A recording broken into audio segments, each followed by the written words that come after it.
Jai Sadgurudeo. Good morning to all of you. My name is Turaj, and I have joined the Satsang from Connecticut. Welcome to weekly Satsang organized by North American Institute of Vihangam Yoga. In the current times, our day-to-day life has become busy in fulfilling our physical and mental requirements and social responsibilities. In this fast-paced routine life, the requirements of the soul are often forgotten. So first, I would like to congratulate each one of you for taking some time from your busy schedule to fulfill the requirements of your soul through satsang. And now we are going to transition to the core segment of our satsang, the spiritual discourse part. So in this part, a speaker will be initiating a conversation and talking on a spiritual content which has been picked up from surveys. This will be followed by a dialogue where the participants can ask questions relevant to the topic and we can interact with each other. This core content helps us deepen our knowledge and gain confidence in the deep teachings of Vihangam Yoga and helps us feel more comfortable sharing them with others. Our speaker today is Megha Joshi from Pennsylvania. We are blessed to have her with us today. She is a dedicated follower of our Sadguru and inspires us with her selfless service, devotion, and deep spiritual knowledge. We should also be thankful for this chance to learn about deep spiritual ideas. Now I respectfully ask Megha ji to share her wisdom with us and talk on the topic Vairagya. Over to you, Megha ji. Jai Sadgurudeo, everyone, and thank you so much, Rituraji.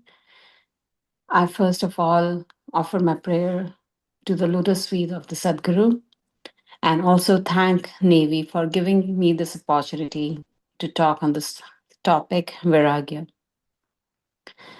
Today, we reflect on this very powerful principle that lies in the heart of spiritual progress. Vairagya is often misunderstood as detachment, but in reality, it's profound inner freedom.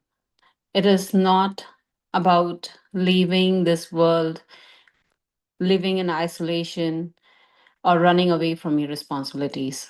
It is none of those. So, I've always tried to implement the learnings of Vihangam Yoga in our day to day life, and we are constantly surrounded by work, relation, duties. We have our needs and desires. There's nothing wrong with any of these. We are meant to live in a world, to participate, to serve, to love. But these worldly duties also bound us to a lot of other feelings, stress, anxiety, pressure to live upon to the societal norms. Recently, I noticed that this principle, specifically of Vairagya, has helped me tremendously to deal with daily challenges of life, stress, and anxiety. It's just trying to bring awareness to this point again and again. This world is a place for us to pass through. It is not for us to cling on to things. So let us first understand what is Vairagya. Let us reflect on this word. As I said earlier, many people think that it means detachment. No, it does not mean stop caring. It does not mean leave your home or your family or your responsibility. Vairagya means the mind stops depending on the outer world for its happiness. It means our peace is not shaken by small situations. It means we live with love, but not with bondage. So we do everything that we do in our day to day life. We have a family, we have our careers, we have our friends, We continue to do everything, we enjoy everything, but still not get bounded by these worldly attributes. Just as the lotus lives in water, yet it remains untouched by it. A seeker lives in this world, yet stays anchored in the self. Again, I would emphasize on this point that we stay anchored to ourselves and not anchored to this worldly attachments. That is the true essence of Vairagya. That detachment is not born where the mind realizes the temporary nature of the world and the eternal nature of the self. That is when the Vairagya arises. When we see clearly, attachment loses its grip effortlessly. You don't have to take and make an extra effort for it. Vairagya is a clarity, it's not compulsion. If I were to take an example, we all would have visited a beach at some point, especially with the kids who love to build a sandcastle and play around by the beach. They all articulate beautiful sandcastles. They give some details. They'll put up some flags, make gates, make a waterway. Suddenly, a big wave comes by and it dissolves everything and it becomes all one. The kids do not think about for it a second. They move on to making another castle. They do not attach their effort and complain that the wave ruined it. They move on so very quickly. But are we able to do that in our day to day lives? We cry, we worry, we cling because we think our sandcastle, which is our possession, our position, our relationships, our situations, we think everything is permanent, but it is not. It changes. A wave comes by and sweeps through everything in our life. What we need to learn is to grow it and try to build upon again. And this happens when the wisdom dawns upon us, when we understand the nature of the world, the mind will relax and accept and become light. Another story that comes to my mind is of two travelers that who were walking the same path, one carrying a heavy bag of stones and the other one carrying a bag of grain for his family. Both bags are full, both are heavy. But the one with the stone felt very burdened, tired, and frustrated. The other walked very easily and joyfully because he was doing something for his family. Our attachments are like our stones, and our responsibilities are like grains.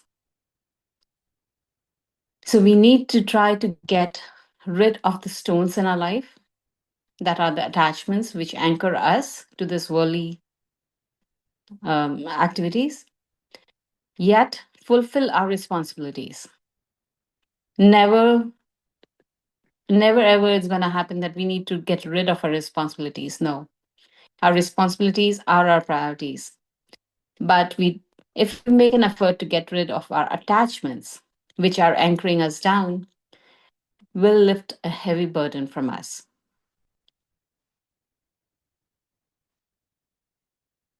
In our meditation journey, Vairagya is closely related to the purification of the mind. The mind, in its natural state, is constantly chasing after sensory pleasures and worldly attachments. The root cause of human suffering is not the world itself, but our attachment to it. Attachment creates a sense of desire and in turn leads to suffering when the object of desire is not attained or when they are lost, causing stress and anxiety.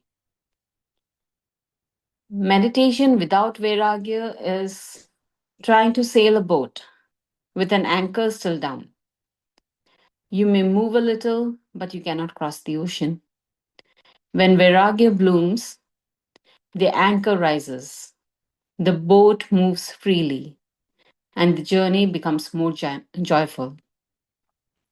So, Vairagya is like one of the KPIs that we can use to measure our progressive journey in spirituality. When we are meditating and we still find ourselves asking, how can someone question on my position in the, or how can someone question on my authority, or if someone questions on my love for my family, or and we are continuously dwelling on it, that tells us that we are not making any progress in our spiritual journey. Viragya and meditation, the journey of meditation, they are very closely related. If we are able to detach ourselves from this worldly um attachments, our journey will progress much faster in meditation. And as we meditate, we continue to uplift ourselves as a lotus. I always remember the story that Vijayji has shared a couple of times, that there was a king who was very burdened to rule his kingdom. He wanted to leave everything and go and find some mental peace. One day, when his guru came over and he said, I cannot rule this kingdom anymore, and I need to leave this kingdom because it is causing a lot of stress and anxiety. His guru asked him, how about you give this kingdom to me now, and I'll rule it for you? This will lift your burden, and you'll feel free, and you can continue to do what you want to in this kingdom itself. That itself lifted the burden of the king because he was not attached to his kingdom anymore. Now that kingdom belonged to his guru. His guru in turn asked him to manage it for him. The king still felt very light because it was not his duty anymore. He was just serving his guru. It was not his responsibility. He broke the kind of bondage that was anchoring him to his kingdom. So meditation and Vairagya are very closely related to each other. When Vairagya blossoms, the anchor of our boat rises and the boat moves freely.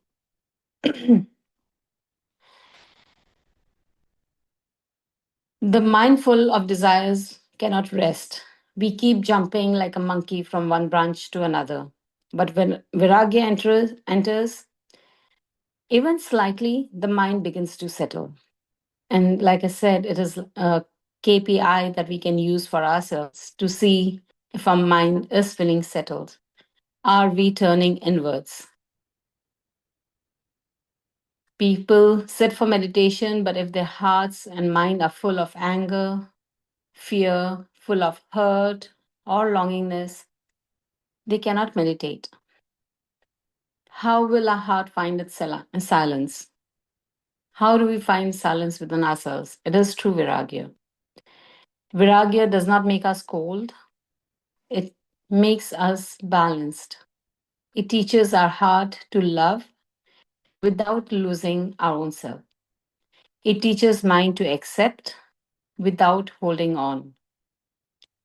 With the emotional lightness, our inner world becomes peaceful, receptive, and ready. Meditation becomes deep and effortless. Our consciousness begins to rise like a bird, ready to soar beyond the mind. This is why we emphasize on Vairagya so strongly in Vihangam Yoga itself. It's without detachment, the mind cannot become still, and without stillness, one cannot realize the self.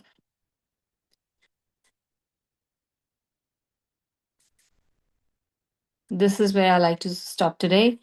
If I've made any mistakes in my discourse, it will be all mine and not because of the learnings of or teachings of the Vihangam Yoga. Over to you,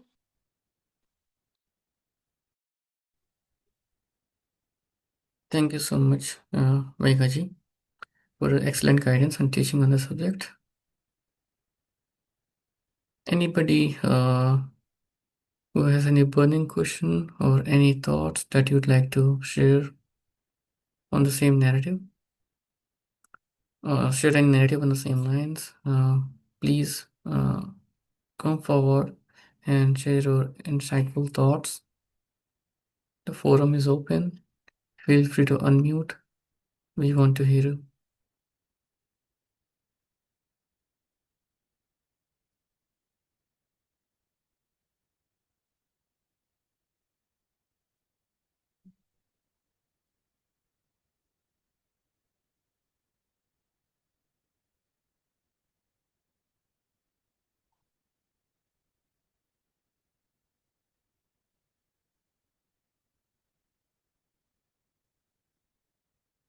I'm sure someone would be having some thoughts or some questions around it. जी जय सदगुरुदेव जी Good morning to Niranjan all. Ji. Yeah. Ji Please go ahead. very wonderfully described by Megha ji. I think Vairag is I just wanted to make a comment and maybe others can chime in.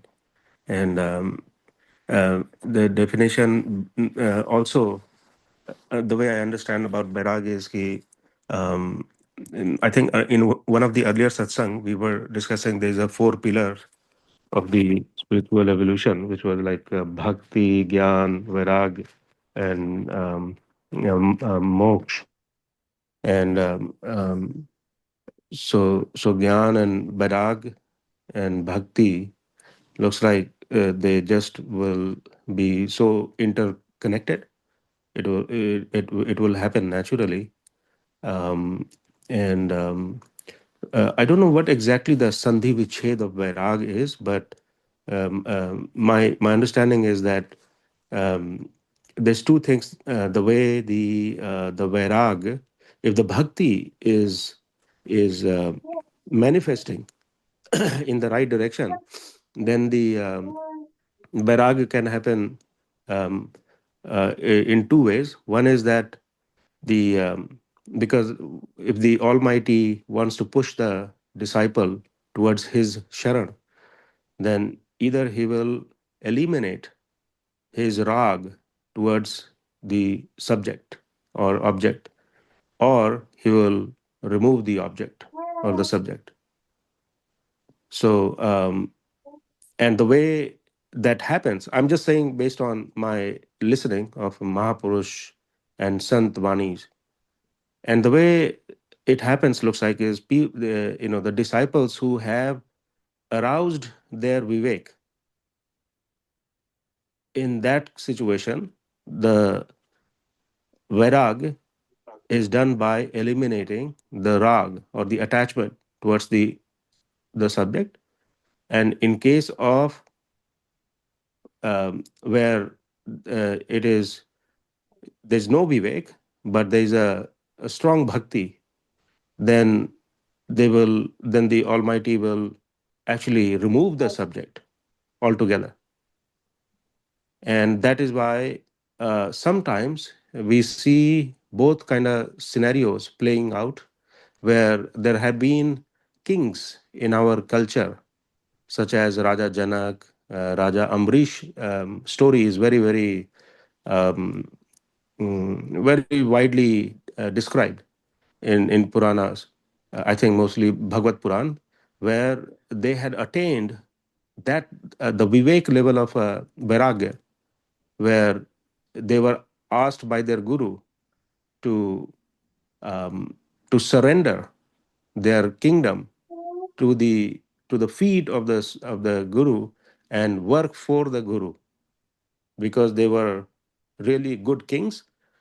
So they were asked by the guru to be a good king for your kingdom, and they were so surrendered.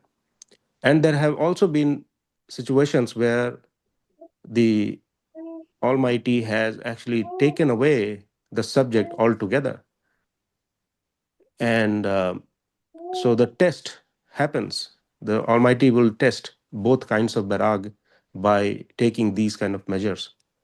So just wanted to share that actually, and I think this is so that's why the Vairag uh, um, is very much interconnected with the bhakti and vivek, which is gyan. So you can see that how it is very much mathematically how it kind of connects that A plus B is equal to C, whether A happens or B happens. So bhakti, gyan, vairag. So just wanted to share how they are very, very interconnected, and then it leads towards the moksha. So just wanted to share that. Thank you. Jai Sadgurudeo, Riturajji. Thank you, This is Vihangam. Rahul Avasthi. Ji, Rahulji. Yeah. Very good input and very good discourse by Meghaji and rightly mentioned by Niranjanji also. There's one shloka which comes to my mind when I hear about Vairagya, that is in chapter 6 of Bhagavad Gita, where Bhagwan Shri Krishna, he says, Asankyam Mahabaho Mano Nirgaham Chalam Abhyasen tu Kaunteya Vairagyin cha grihate. So what he's saying is that I understand. And before this answer, there was a question by Arjun when he is asking that, hey, Almighty God, my Guru, you are telling me different directions, different inputs. You're saying that, man is chanchal, it can be controlled, you can get it done this way, that way. How can I get it done? It is not in my control at all. I'm not able to handle it. It is swaying, it is blowing from one place to another place, just like wind. It is wavering. It is not in under my control at all. How can I do it when the things are not looking even at the control level, and it is so difficult? How can I get it done? So, to answer that question, Shri Krishna says that what is important is, I understand what you're talking about is this mind is really, really, really difficult to handle and put it under control. The only way you can get it done is through abhyas and vairagya. So, in your process of meditation, in your process of consciousness, in your process of um, improving yourself and that bringing that control in life, it is very important you are continuously in that process of meditation, in this process of consciousness, in this process of living every moment. And that is what the abhyas is all about. So abhyas is not about doing it one day or another day you left it, and it has to be continuous exercise, continuous abhyas. And the second part important is the Vairagya part, where you have to be, as Meghaji was saying earlier, you have to be, not clinging to the subject matter. It is really difficult. It is not that, I or anyone can just get it done with the finger snap. It is so difficult. But what is the anchor for you is the abhyas. The only way you can get it done with abhyas. You have to make certain practices. I know I try, others also try. Try to keep yourself conscious as much as possible. Bring yourself up to the moment, not just when you are in the meditation, but also when you are going through each and every moment in your life. Try to be conscious as much as possible. And then these abhyasas are actually is when you'll see this in action. When you sit down, the daily abhyas, the fighting you have done in your day, that would leave a good mark. When you sit for meditation, you'll realize that quickly it will start coming under the control. So, just wanted to put my thoughts there. Thank you.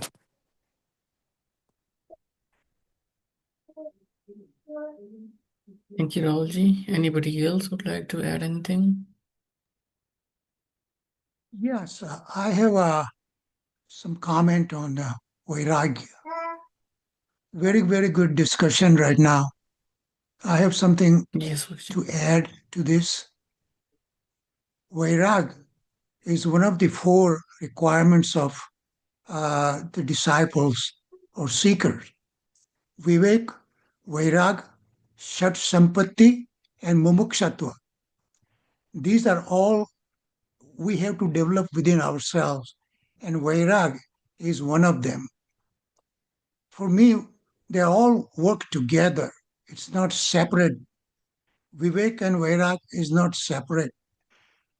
When you have mumukshatva, strong longing and inner desire to uplift yourself, then Vairag comes by itself. And practicing Vairag, I have noticed when I do myself, I am going to do this. This is right Vairag. This is the detachment. That's my ego.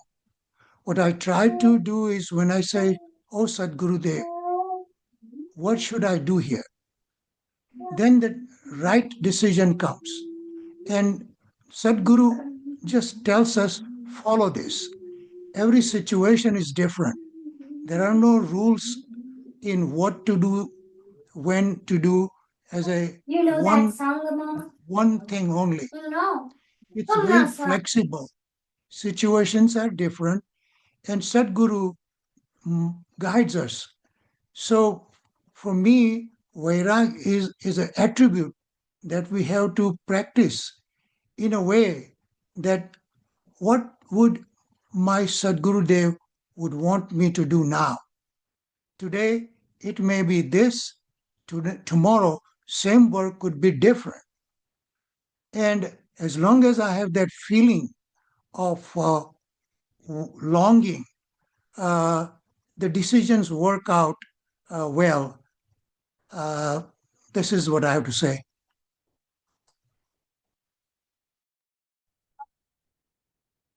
Thank you, Smokji. Anybody else who would like to add anything?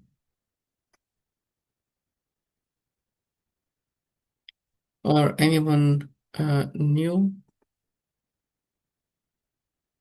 who is joined this session for the very first time? Please introduce yourself and share how you learned about this satsang. I don't see any new name, but I'm just asking if anyone is joining this session for the very first time. Please come forward and mute yourself and let us know. How did you get to know about this session?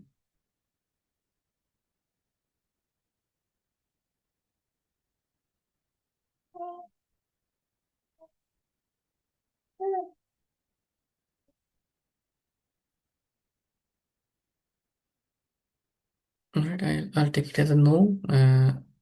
Any further questions?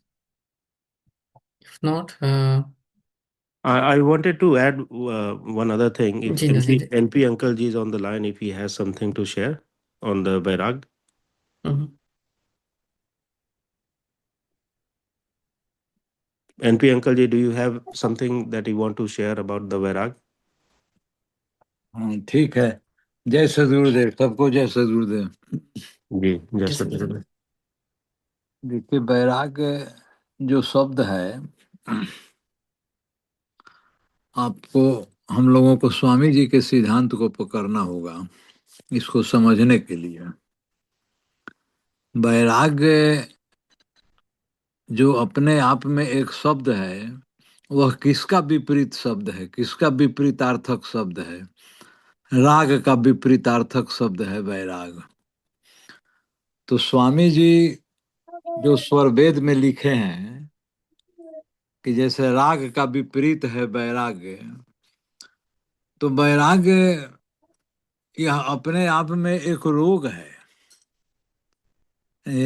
राग जो है अपने आप में एक रोग है, और वैराग्य जो है जब उस रोग से आप मुक्त हो जाते हैं तो वही वैराग्य की स्थिति उत्पन्न हो जाती है। तो अब हम लोग इस पर थोड़ा विचार कर सकते हैं कि तब राग क्या है। स्वामी जी कहते हैं क्या कि आत्म चेतन भिन्न जो जरमा या दुख आग आकर्षित सो राग है उपरम सो वैराग। आकर्षित सो राग है यानी किसी वस्तु के प्रति भोगेच्छा का आकर्षण, किसी वस्तु को प्राप्त करने की का आकर्षण, किसी वस्तु को भोगने का आकर्षण, यही राग है। और राग का परिभाषा अलग से स्वरवेद में स्वामी जी ने बड़ा अच्छा दिया है। उसको जानने की आवश्यकता है कि जो सुख पूर्व ही भोगिया और सुखन ज्ञान जेहि माही। जो सुख पूर्व ही भोगिया सुखन ज्ञान जेहि माही। और आगे कहते हैं क्या कि स्मरण देखिता लोभिया। राग कहते हैं लाभ इवन कि आपको उसके स्मरण मात्र से ही उसके प्रति भोग इच्छा का आकर्षण यदि उत्पन्न हो जाता है तो माना जाएगा कि आपका उसके प्रति राग है, आपके अंदर उसके प्रति आकर्षण है। स्मरण देखिता लोभिया माने इवन कि स्मरण मात्र से भी जिस सुख को आप पहले पूर्व में भोग चुके हैं, जिस वस्तु को प्राप्त करने से आपके अंदर सुख की अनुभूति हुई हो, आपको उस सुख को याद करके भी यदि उसके प्रति आकर्षण का भाव उत्पन्न हो जाता है तो उसको हम लोग राग कहेंगे। राग का मतलब क्या है? अटैचमेंट। इसीलिए स्वामी जी कहते हैं कि आकर्षित सो राग है और उपरम सो वैराग। इससे उपरम हो जाना, इससे मुक्त हो जाना, ऊपर उठ जाना, वही वैराग्य है। तो इसलिए वैराग्य को समझने के लिए पहले राग को हम लोगों को समझना होगा कि हमारी चेतना जो है किसमें फंसी हुई है। भगवान श्री कृष्ण ने गीता में अभी कोई गुरु भाई बोले कि चंचलम ही मनः कृष्णा परमार्थी बलवत दृढ़म, यह सब भगवत गीता में भगवान श्री कृष्ण मन के बारे में समझाते हैं अर्जुन को। और आगे भी कहते हैं कि अभ्यास न तू कौनते वैराग्यं च गृह्यते। तो ये बाई वर्च्यू ऑफ प्रैक्टिस होगा, धीरे धीरे होगा। ये अध्यात्म क्या है? अध्यात्म तो ठीक है, अध्यात्म की परिभाषा देने वालों ने कहा कि आत्मा के ऊपर का ज्ञान, लेकिन उसके पहले हमको आत्मा के नीचे का भी तो ज्ञान होना चाहिए, तभी हम आत्मा के से उपरम हो सकते हैं, आत्मा के ज्ञान से उपरम हो सकते हैं। ये उच्च स्थिति है, आध्यात्मिक स्थिति को प्राप्त करना एक उच्च स्थिति है। लेकिन हमारी स्थिति क्या है अभी वर्तमान में, उसको समझना पड़ेगा। हमारे अंदर जो रोग है, पहले हम जब तक रोग को नहीं समझेंगे तब तक कोई वैद्य जो है उसकी औषधि कैसे प्रदान करेगा। इसीलिए राग को समझिए कि राग जो है, स्वामी जी ने जो कहा कि स्मरण देखिता लोभिया राग कहते हैं ताई। जो सुख पूर्व ही भोगिया सुखन ज्ञान जेहि माही। जिसका ज्ञान हमको पूर्व में हो चुका है, उसके भोगने से, उसके भोग करने से, जिस सुख का ज्ञान हमको पूर्व में भी यदि कभी हुआ, पूर्व का मतलब क्या, कभी कभी देखिए अब यहाँ पर चित्त का भी हम लोगों को थोड़ा सा बोलना आवश्यक हो जाता है। हमारे चित्त में ही तो सारी वृत्तियां हैं। चित्त में हमारे राग जो हैं सारे चित्त में भरे हुए हैं। इसीलिए तो चित्त योग की परिभाषा कहा गया कि योगाश्चित वृत्ति निरोध। योग जो है चित्त वृत्तियों का निरोध है। और चित्त में क्या है? जो सुख हम पहले भोगे हुए हैं, जो हमारे विषय हैं, जिन जिन कार्यों से, जिन जिन विषयों से हम गुजर चुके हैं पूर्व के जन्मों में भी, not even in present life, आपके पास्ट लाइफ में भी जो भी हम जिस जिस सुखों से गुजरे हैं, जिस जिस कार्यों से गुजरे हैं, जो जो विषय हमारे सामने आए हैं, सारे जो है उसके प्रति हमारा एक अटैचमेंट बना हुआ है और वह चित्त में भरा हुआ है। इसीलिए उस सारे चित्त के विषयों से जो एक राग उपस्थित हो गया, जो एक आकर्षण उपस्थित हो गया है, उस आकर्षण से उपरम हो जाना ही वैराग है। इसीलिए स्वामी जी ने स्वरवेद में लिखा कि आकर्षित सो राग है। जब तक आकर्षण है तब तक राग है, और उस आकर्षण से आप उपरम हो जाइए, तो वही वैराग्य है। तो यह कैसे वह होगा? यह अभ्यास से होगा। इसीलिए भगवान श्री कृष्ण ने कहा कि अभ्यास से न तू कौनते वैराग्य च गृह्यते, अभ्यास से। और जब अभ्यास हम करेंगे तो वैराग्य से उत्पन्न होगा। वैराग्य च गृह्यते माने मन को हम लोग उसी समय हम मन को पकड़ लेंगे।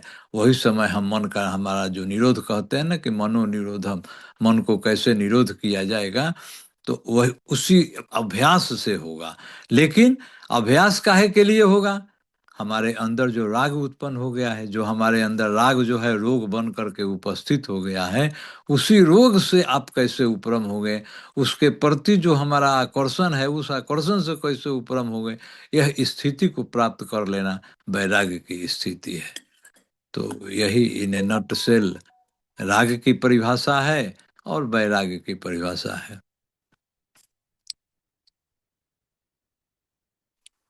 मुझे इतना ही कहना था। बहुत बहुत धन्यवाद एनपी अंकल जी। Right, so all right, so let us move forward now. जी We'll wrap up here. Yeah, जी I just want okay, yeah, to yeah, because there are some people who understand English, so it will be nice to okay, kind sure, of sure, yeah. just reinstate that. I think what Uncle was, based on what I understood, is that again the vairagya can be understood like samsaric, the vairag at the mind level, and then there's a par vairagya, which is at the level of the consciousness.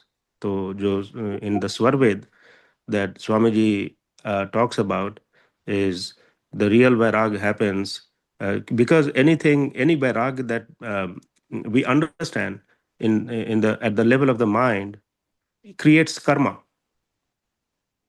and when it will create karma, then again you are basically um, trying to wash the mud of karma with the mud, so there is no escape.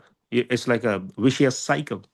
We think that we are doing vairag, that we are living a detached life, but actually you're washing your dirty laundry with the dirty water.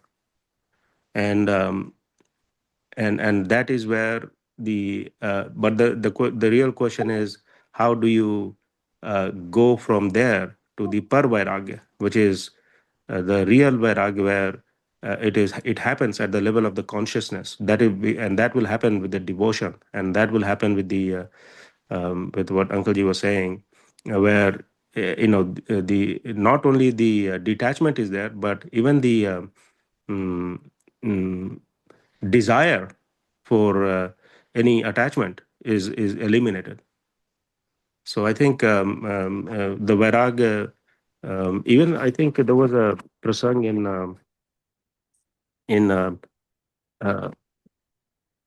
I think Hanuman Chalisa about that also, which very briefly mentions that. Like Uncle Ji, you mentioned about the vairag in Bhagavad Gita, right? Abhyasana Kunte. And then in Hanuman Chalisa, when everybody knows, right, the Dayak Phalchar means 4 fruits. And that's also they mention about the same Gyan, Vairag, Bhakti, and Dharma. And so, but the Vairag is, looks like it will be an outcome of the spiritual evolution of the disciple. And I think that's what, which means there is no Trishna, desire to to do more of the sense gratifications that we have done in the past. So how to evolve from there. And I was looking at the actual sandhi vichhed, which is vairagya, which is vishesh rag, but vishesh rag with the almighty, and very much like the V-karma, so where there's a rag is anything in the material world, any attachment into the material world at the level of the mind. But this is the vishesh rag, which is we are actually the mind is devoted, surrendered to the to the conscious entity, and that becomes vishesh rag. And when that Vishesh Rag happens through the bhakti and seva and all of the gyan, vivek, then the natural outcome is that the vairag will happen at the level of the mind. I think that is what looks like the what we understand actually. Yeah. So just wanted to kind of translate. So it is a very subtle subject. Vairag is, in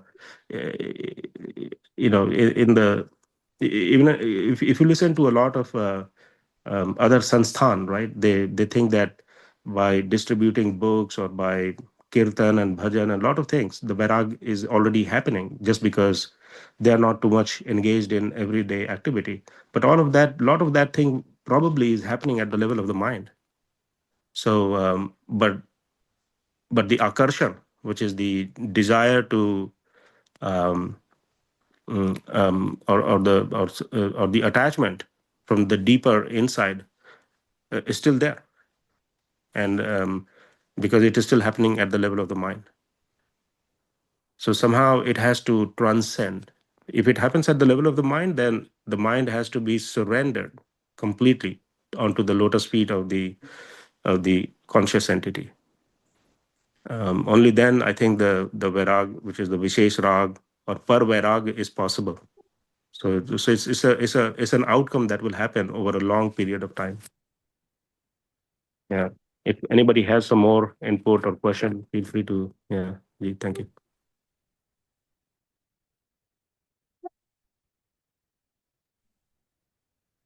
I have the comment on this. Yes, Sakshi. We have a attachment to attachment,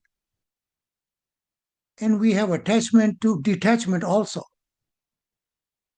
We get so engrossed in vairag that we become attached to it. We have to go beyond both rag and vairag, and that is Sadguru. That is his grace. This is what I feel. Gee, that is absolutely right, Hasmukh ji. You are absolutely right. You have to go beyond actually, because rag and vairag, they're both happening at the level of the mind, still creating more karma.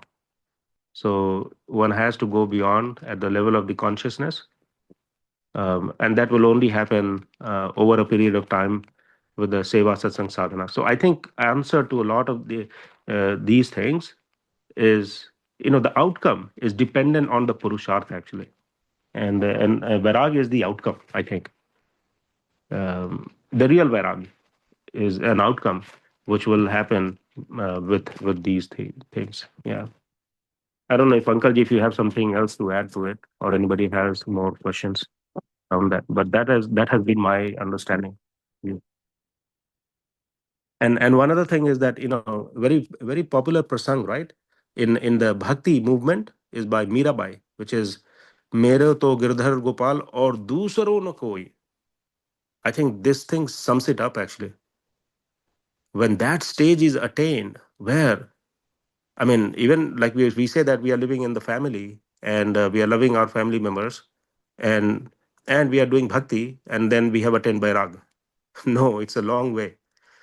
What that bhakti that Mirabai is talking about is that there's nobody else. It's not that, okay, I'm loving my family and I also love God. I also love Sadguru. That's still not bhakti. That is still not vairagya. Dusro na koi. That is why that prasang is like, everybody knows. Mirabai, there's a song also, looks like. Everybody chants it like Hare Krishna, Hare Rama, Ram. It's very much like that. Mere to Girdhar Gopal or Dusro na koi. So there's a very deep meaning behind that. And so that is the outcome. But then remember that her lifestyle was different. She was living like a bhakt with her husband. I mean, that is the conscious relationship, that something like Radha and Krishna, right? So a person with a material mind will never understand that relationship. They will never understand that, because this is at the level of consciousness. And So I think this is how we fit the puzzles together. Like you bring from Hanuman Chalisa, you bring from Bhagavad Gita, and then but the answer is actually in Swarved. If people who are not really understanding the depth of the other thing, here is like here the information is packed into that Doha, everything. And I think Uncle Ji was saying it absolutely right. Like the akarshan towards anything in the worldly subject has to be eliminated, which is like it doesn't mean that you're not living in a house, you're not driving a car. It doesn't mean that. It means that you are living there, but you are at a different level. And that's why the example of the lotus comes all the time, and it seems very simple, but deep down, the depth is very hard to understand without satsang and without surrendering and without understanding that how to actually attain that level. Yeah. Ji.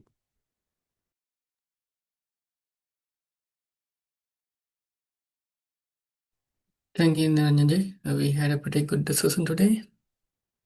All last minute, if anybody would like to add anything. Yes, Yeah, I think the examples and quoting from various scriptures, Patanjali Sutras and Gitas and Upanishads and all these things, Swarved, all quotations are very good. And most of us are aware of this thing. Sometimes I feel it becomes a burden instead of guide. So much is there, and oftentimes conflicting statements within even Krishna's Bhagavad Gita and Upanishads. So many scriptures have so many different opinions, and we quote certain things to justify. So, what I feel, what I have to do is, I am the story. My example is specific that I have to work on me. What is my situation and what I should do? It is all right to follow what Mira did or what King Janak did and all those things and Arjun. But I think I have to concentrate and focus on me. Where do I have, what do I do right now? What are the circumstances? And how would I deal with this? And please, Sadguru, please help me. And just remember, just Smaran of Gurudev itself gives us hint to follow that path. Another thing is we always have Guru's grace. We just think that we don't have enough. That to me is a wrong understanding in my case. Because Guru's grace, even if it is a little, that is like an ocean. We don't respect it. I want more grace. I want more grace. How long I have to get? So many lifetimes I have to spend to achieve the liberation. No, I think when we are with Guru, even liberation dissolves. You feel good. Like Kabira, he wanted to go, he moved and moved, but he said, when I stopped and sat, I realized what we have to do is to just to sit and focus on who am I and what Sadguru, the Chetan Shakti is. And then, but just be quiet without analyzing too much with lots of quotations and lot of scriptures. That's what I feel. Yes, Hasmukh you're absolutely right. I mean, you said it pretty much, and maybe Uncle Ji, if you can share like how to actually attain that. I mean, Seva Satsang Sadhana is the ultimate answer, is it? Uncle Ji, if you can share some thought on that.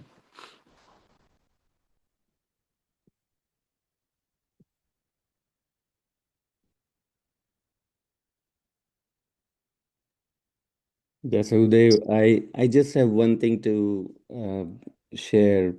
I mean, of course, after hearing Sant Pravarji's Vani and Amrit Vani is what we experienced, that the state of detachment that we are talking about is attained in two different modes. The first mode is where we stand right now. Currently, we are operating through our indriyas, through our mind. But we must be realizing that while we are operating through mind, through indriyas, based on what knowledge has the influence on our mind, we start operating at that level. If, let's say, you go to the graveyard, and if somebody um, who was so near to us, if we see the loss of that relationship, then that experience suddenly brings certain kind of detachment also from something which we thought is very meaningful in life, and then we start thinking differently, that oh, nothing matters at the end, the body has to go to the graveyard, and all that. The thoughts triggers in alignment with certain kind of detachment that we need to have. So based on what knowledge has the influence on the mind, we operate at that level, which is in the mode 1, where we stand right now. And then there is mode 2, where spiritually we elevate ourselves to that knowledge level. So either we meditate, meditate and meditate and meditate, and we raise the level of knowledge within ourselves. When we say level of knowledge within ourselves, here it doesn't mean that vocally we can explain things better because we have read more books and all. No, when we say raise our consciousness to a certain level of knowledge, that means we start operating at that level of desire action. The level of consciousness itself is set at a level where naturally we just discard things which we are not supposed to do, and we feel more in alignment with doing stuff which is more spiritually progressive, because we raise ourselves to that level through meditation. So that is mode 2. But in general, if we talk about people who hear satsang, who understand the gravity of what we need to inculcate within ourselves, and we see that, oh, vairagya is one of that. So we are kind of intellectually trying to understand what is important for us, and then want to bring that quality within ourselves. That means we are operating at the level of intellect, at the level of mind, at the level of indriyas. And when we are at that level, then we cannot deny the importance of reiterating certain facts within our mind. Every time we get attracted to certain bhoga, which we thought that no, I should get vairagya out of it, then at that level we cannot switch to the spiritual level of vairagya because we are not there yet. So we have choice only to take resort of the mode 1, where only by bringing certain wisdom in our consciousness, which can trigger vairag within ourselves, we can probably make a progress in it. And that's why Sant Pravar and Prathamacharya Devji Maharaj, he gave a golden line for it. He said, जब भी कोई राग हमें परेशान करता है, we should, when any raga troubles us, then we should reiterate within ourselves that by doing the same thing, my several lives have been kind of encaged and have been wasted, and I am back to the same emptiness. So not again, not again. This I cannot get into the same trap again. So by reiterating this kind of fact, you are bringing the consciousness to that wisdom, and when you bring your mind into that level of knowledge, automatically the vairagya will trigger. So only knowledge is the water that basically put off the fire of raga. Knowledge is the water that put off the fire of raga. So either we situate ourselves into that knowledge, or we bring consciousness into that theoretical aspect of knowledge. Even theoretically, just reiterating within our mind, we basically connect to that level of knowledge, and then we start operating at that level. Yeah. Thank you. Yes. Yeah, very well said. And that brings to me another point. In Sorved, we do first stage, second stage, third stage. These are the stages we do meditation. It's clearly said that go beyond Prakriti means we have to go beyond this chitta altogether. The knowledge comes from chitta and intellect. So knowledge itself, it's a beginning steps only. And if we just stay there, we just kind of fumble between our own ideas, even though there are good ideas. But what Swarved emphasizes is go beyond Dasam Dwar, where Chetan se Chetan, only consciousness can recognize consciousness. We cannot start judging our own experiences by our own intellect. We have to just go beyond all these 9 gates and go beyond. That's where really Sorved has the miracle. And that's the uniqueness of Sorved. And that is I feel it's so very well said in Sorved also. But somehow we get stuck with this knowledge and intellect and analyzing, and where we can just go round and round, and sometimes it's hard to get out. But when we go to the grace aspect of Guru, miracle happens, and there is aha moment. And I'm sure everybody has it, that 1 second, few moments in meditation, and that is the Guru's grace.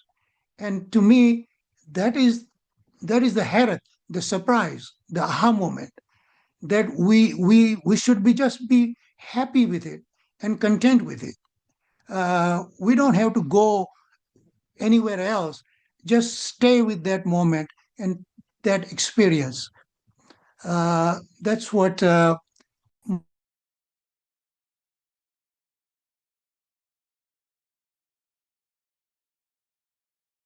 Thank you, Sochi. Now we are almost near the end of the session. I would like to thank all of you who actively participated in this discussion. Once again, heartfelt thanks to all the participants. Now we have reached the last phase of today's satsang. I request everyone to sit down for Shanti part. And in Shanti part, we chant for peace for everyone in this universe. May Sadgurudeo blesses the entire cosmos with peace, love, and prosperity. I would now request Devji to recite the last few lines of Shanti Path for us. Over to you, Devji. Just a good day. Hey Prabhu Shanti Sarupa Shanti Shanti Maya Shanti Shanti Shanti Shanti Shanti Ho Purna Shanti Maya Shanti Hey Prabhu Shanti Pradana Kara Duraho Sarva Shanti Deva Sadafa Shanti Maya Shanti Shanti Sukha Shanti. Thank you. Just a Gurudev. Thank you, Devji, for soulful recitation of Shanti Path. It was a joy to share this time with all of you at the satsang today. Please take the opportunity this week to deeply ponder the topic we explored today.